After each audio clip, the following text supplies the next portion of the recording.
आपका इस मेरे लेक्चर में स्वागत है। यह क्लास 9 की अध्याय 11 के लिए 13वां वीडियो है। पिछले वीडियो में हम लोगों ने आयत लेखा चित्र के बारे में सीखा था।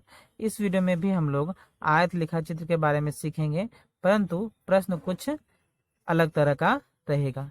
तो चलिए शुरू करते हैं। तो हमारा पहला प्रश्न जो है, यहाँ एक तालिका दी गई है कि इसमें लिखा हुआ है दैनिक मजदूरी रुपए में है और मजदूरों की संख्या दी गई है। तो दैनिक मजदूरी क्या है? 100, 90, 80, 70, 60, 50।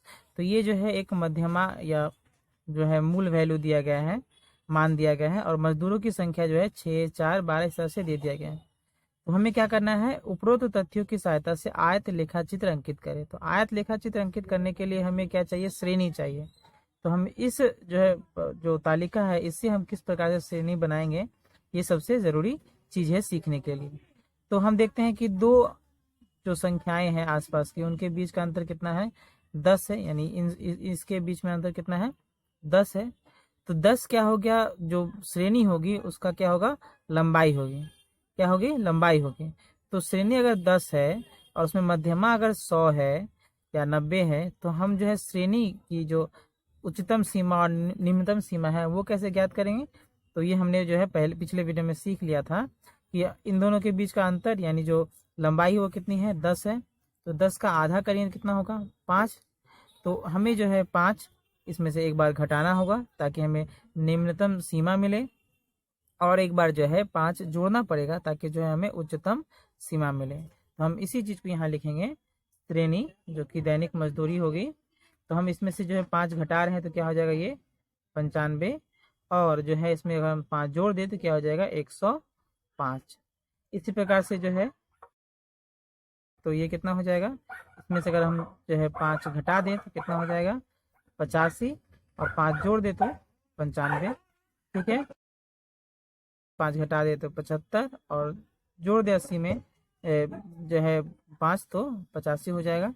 अगर हम 70 से 5 घटा दे तो 65, और 5 जोड़ दे तो 75, और फिर 60 में अगर हम जो है 5 जोड़ दें घटा दें तो 55, और जोड़ दें तो 65, और 50 में अगर हम 5 घटा दें तो 45, और जोड़ दें तो 55 हो गया। तो ये जो है क्या बन गई? इसकी श्रेणी बन गई। लेकिन श्रेणी क्या है? जो है ये जो मान है वो सबसे कम वाला नीचे आ गया है और सबसे अधिक वाला ऊपर आ गया। तो इसे हम जो है बदल देते हैं। यहाँ लिख देते हैं 45 से 55। यहाँ फिर से लिख दे रहे हैं श्रेणी, और जो है फिर 55 से 65, फिर 65 से 75, 75 से 80, सॉरी 85, फिर 85 से 95, फिर 95 से 105। तो ये आ गया है। अब इनका जो है हमें आवृत्ति मालूम है। तो 45 से 55 का आवृत्ति ये होगा 12। तो यहाँ हम लिखते हैं आवृत्ति, जो कि क्या है? मजदूरों की संख्या है। तो आवृत्ति क्या क्या है? ये 12 है। फिर इधर 20, 16, 12, 4, और अंत में कितना है? 6 है। तो हमारा जो है श्रेणी और श्रेणी की आवृत्ति चली आई है। अब हमें क्या करना है? इसका जो है आयत लेखा चित्र खींचना है। तो चलिए देखते हैं इसे हम कैसे खींच सकते हैं। आयत लेखा चित्र खींचने के लिए हम लोगों ने एक ग्राफ ले लिया है। तो ग्राफ में जो है हमें y अक्ष, x अक्ष खींचना पड़ता है। तो हम पहले जो है ये एक y अक्ष खींच रहे हैं। ये क्या हो गया? एक y अक्ष हो गया है। इसमें पूरा ग्राफ जो है कवर कर लेते हैं ताकि ग्राफ थोड़ा बढ़िया ढंग का दिखे। उसके बाद इधर जो है नीचे की ओर हम x अक्ष खींच रहे हैं।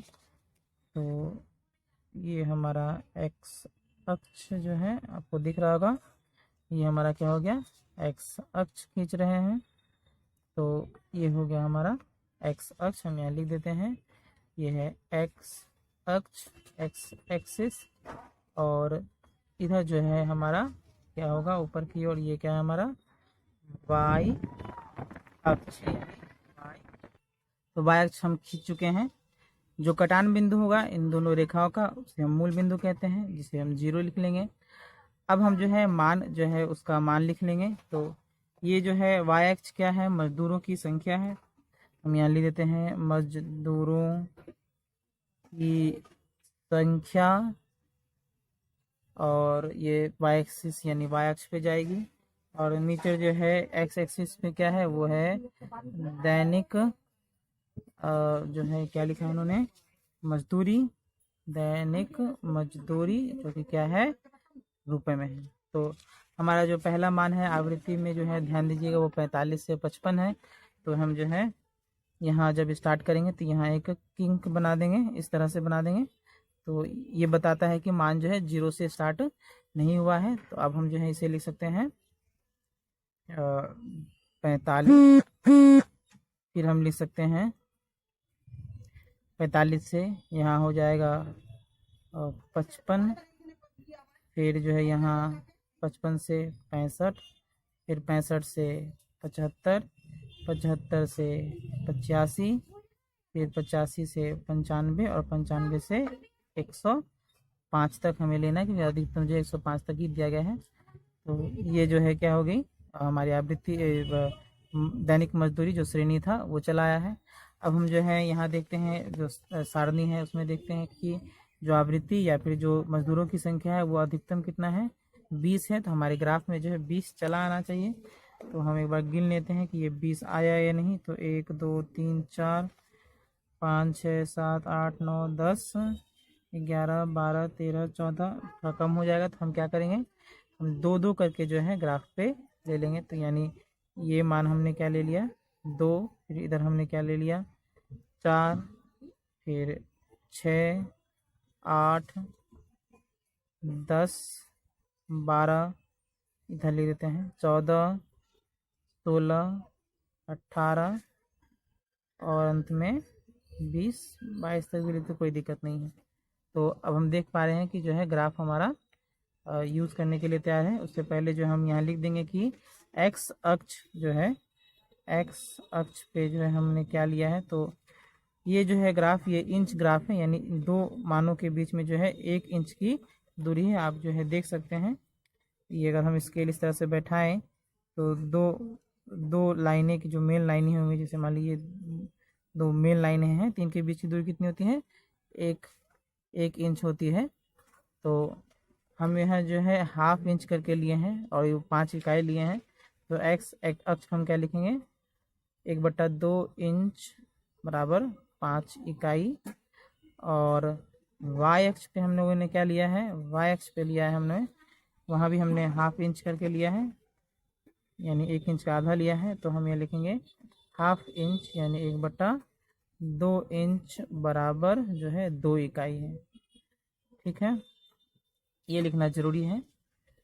उसके बाद अब हम जो है, अब ग्राफ को जो है हम टेबल देखेंगे ध्यान से, और फिर उसके अनुसार जो है ग्राफ बनाते चले जाएंगे। तो सबसे पहला जो है हमारा 45 से 55 है, और उसके लिए कितना आवृत्ति 12 है। तो हम जो ग्राफ है मुझसे देख लेते हैं। तो ये 45 से 55, जिसकी जो जाएगा 12 तक। तो 12 हमारा यही है, तो ये रहा 12, और ये 55 का लाइन इस तरह से। तो ये हो गया हमारा 12। इसके बाद जो है 55 से 65, 55 से 65 कितना है, 20 है। तो ये 20 तक हमें खींचना होगा।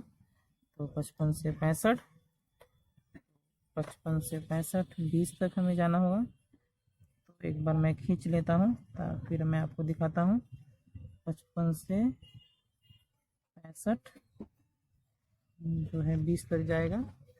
तो ये रहा 55 से, ये रहा 55 से 65, और जिसका जो आयत है वो 20 तक गया है, ये रहा 20।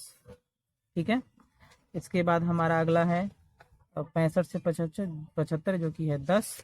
तो 65 से, ये रहा 65 से 75, 10 ये रहा। तो हम इसे बढ़ा देते हैं, 65 का लाइन पहले ही बना हुआ है, तो ये 10 है। इसे हम यहाँ तक बना देते हैं, ये हो गया है। इसके बाद हम फिर अगला बनाते हैं। तो ये है 55 से 75 से 85। तो 75 से 85 के लिए कितना है देखते हैं। तो 75 से 85 है 12। तो हम यहाँ 12 बना देते हैं। तो 75 यहाँ थोड़ा सा बनाना पड़ेगा, और 85 जो है 75 से 85 जो है यहाँ हम बना देते हैं। ये हो गया 75 से 85, ये बन गया है। उसके बाद जो है 85 से 95 कितना है देख लीजिए। 85 से 95 है 4, तो हम लोग 85 से 95 के लिए 4 बनाते हैं। तो ये रहा 85 से 95, इसके लिए 4 सिर्फ यहीं तक है, तो यहाँ हम जो है बना देते हैं, हो गया। और फिर लास्ट में 95 से 105 है, वो है इसका आवृत्ति 6 है, तो हम इसे जो है 6 तक बनाते हैं। तो ये रहा हमारा ग्राफ, तो 6 तक बनाना है, ये रहा 6 तक बन जाएगा, ये हो गया है 6 तक, ठीक है। तो ये जो है हमारी आयत लेखा चित्र तैयार है। आप देख सकते हैं ये हमारी श्रेणी है और जो है ये हमारा आवृत्ति है इस तरफ, तो ये हमारा जो है ग्राफ तैयार हो गया है। तो यही हमें बनाना है। तो इस सवाल में जो है अलग क्या था, अलग ये था कि जो है हमें जो टेबल दिया गया था, यानी जो हमें प्रश्न दिया गया था उसमें जो है श्रेणी नहीं थी। हम लोगों ने पहले जो है श्रेणी निकाला और उसके बाद जो है चित्र, जो आयत लेखा चित्र है उसका अंकन किया है। उम्मीद है आपको ये प्रश्न समझ में आया होगा, इसका अभ्यास करें। मिलते हैं अगले वीडियो में, तब तक के लिए धन्यवाद।